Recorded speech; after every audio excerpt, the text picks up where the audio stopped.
Mengapa Rusia berani menginvasi Ukraina? Apakah Putin tak takut dengan serangan NATO, PBB, dan Amerika? Berikut penjelasannya. Pertama, NATO tak bisa berbuat banyak untuk Ukraina. Andai saja Ukraina telah menjadi bagian dari NATO, maka wajib hukumnya untuk NATO membantu Ukraina berperang melawan Rusia. Sayangnya, saat ini Ukraina belum menjadi anggota NATO, sehingga tak ada kewajiban untuk ikut campur. NATO pastinya berpikir ribuan kali jika ingin membantu Ukraina, karena hal ini justru akan membuat Putin punya alasan untuk menyerang negara-negara dari anggota NATO lainnya. Dan tentu saja tidak ada negara yang benar-benar ingin berperang jika tidak dalam kondisi terpaksa.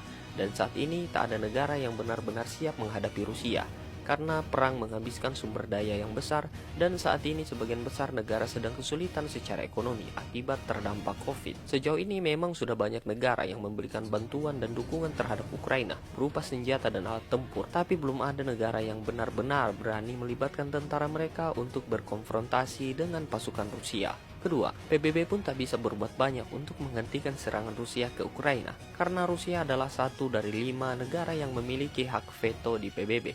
Hak veto adalah hak untuk membatalkan keputusan atau ketetapan.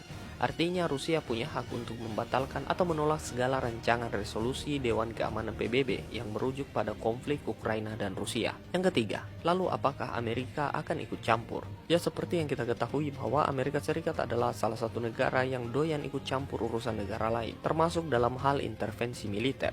Namun sayangnya Amerika Serikat biasanya hanya jadi tukang ngompor-ngomporin saja. Mereka tak benar-benar berani melancarkan serangan militer ke Rusia dalam konteks ini, karena kepentingan Amerika atas Ukraina tidak lebih besar dari kepentingan Rusia atas penguasaan Ukraina. Jadi ibaratnya gini, menguasai Ukraina bagi Rusia adalah harga mati, sedangkan Ukraina bagi Amerika bukanlah harga mati. Kalaupun Amerika ikut campur dan berperang melawan Rusia, dan akhirnya Amerika menang, kemenangan itu pun tak sepadan dengan resiko dan kerusakan yang akan diterima oleh Amerika. Yang keempat, dampak COVID yang membuat seluruh negara kesulitan secara ekonomi dimanfaatkan oleh Putin untuk menginvasi Ukraina.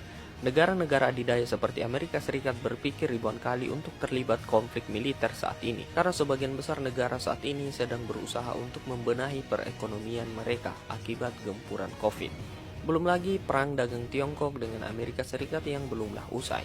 Tentu saja Amerika Serikat tidak ingin menambah-nambah beban dengan berperang melawan Rusia secara langsung.